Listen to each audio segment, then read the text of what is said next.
রাজ্যসভার প্রাক্তন সাংসদ তুখোড় বক্তা পেয়েছেন পদ্মভূষণ সম্মান। সেই স্বপন দাশগুপ্ত ফের বিধানসভা ভোটের ময়দানে। কেন্দ্র রাসবিহারী, বিপক্ষে তৃণমূলের প্রার্থী দেবাশিস কুমার। লড়াই হাড্ডাহাড্ডি। প্রার্থী ঘোষণার পর থেকেই শুরু হয়ে গেছে প্রচার। বিজেপির ভোট 2006 থেকে 11 থেকে 16 থেকে 21 থেকে এখন বাড়তেই চলেছে। গ্রাফটা যে দেখবেন উপরের দিকেই যাচ্ছে। এবার আমরা আশাবাদী, খুবই আশাবাদী যে এইবার আমরা এই কেন্দ্রটাকে তৃণমূলের হাত থেকে ছিনিয়ে নিতে পারবো। শরীরকে ফিট রাখতে কি পরিকল্পনা? প্রবীণ এই রাজনীতিকের সকাল শুরু হয় চা বিস্কুট দিয়ে। প্রেশারকে পাল্টা চাপে রাখতে এরপর খান ওষুধ। ব্রেকফাস্টের মেনুতে আপেল আর দই। মাছ ভাত না হলে দুপুরের মেনু ঠিক জমে না। আজকের দুপুরের মেনুতে কি কি রয়েছে? আজকের দুপুরের মেনুতে অত কিছু ইন্টারেস্টিং নেই, কিন্তু একটা ভাত আছে, একটু ডাল আছে, আর একটা পটলের কোনো ডোলমা টলমাটে আছে, আর একটা মাছ। এই মাছটা রেগুলার ব্যাপার আমার দুপুরের খাবাতে। সব মাছ যে আমি খেতে ভালোবাসি সেটা বলবো না, কিন্তু আমার রুই মাছটা পছন্দ।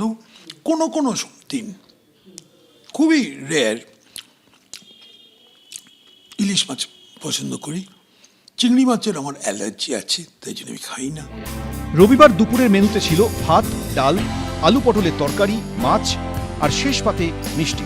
পুষ্টিবিদরা বলছেন ভাতে থাকে প্রচুর পরিমাণ কার্বোহাইড্রেট, থাকে প্রোটিন, ভিটামিন ও খনিজ। ডালে থাকে আয়রন, প্রোটিন, ফাইবার, খনিজ এবং কার্বোহাইড্রেটের মতো পুষ্টি উপাদান। সবজিতে থাকে প্রচুর পরিমাণে ভিটামিন ও খনিজ পদার্থ। মাছে থাকে প্রচুর পরিমাণে প্রোটিন। তা থেকেই দিনভর শক্তি পান প্রার্থী। সারাদিন কাজের চাপ কাটাতে ভরসা লিকার চা, পছন্দ দার্জিলিংয়ের চা। এবার একটা ছবি রয়েছে যেখানে আপনি এবং অমিত শাহ একসঙ্গে বসে খাওয়া দাওয়া করছেন। এই ছবিটার স্মৃতিচারণটা যদি একটু করেন। এটা আমরা বীরভূমে গেছিলাম, তো অমিত শাহ একটা কন্ট্যাক্টের করতে গেলেই উনি কোনো না কোনো কার্যকর্তাদের বাড়িতে গিয়ে খেয়ে আসেন। উনি ভেজিটেরিয়ান, মোদিজিও যেমন ভেজিটেরিয়ান, কিন্তু অমিত শাহ তাও অনেক কিছু খায়। মোদিজির খাওয়া একদম মানে এইটুকু। দ্বিতীয় দফায় 29শে এপ্রিল ভোট রাসবিহারী কেন্দ্রে। দিন রাত এক করে চলছে প্রচার। এই সময় শরীর সুস্থ রাখতে পারাটাই বড় চ্যালেঞ্জ বিজেপি প্রার্থী স্বপন দাশগুপ্তের কাছে। ঐশী মুখোপাধ্যায়ের রিপোর্ট, এবিপি আনন্দ, কলকাতা। এবিপি আনন্দ, এগিয়ে থাকে, এগিয়ে রাখে।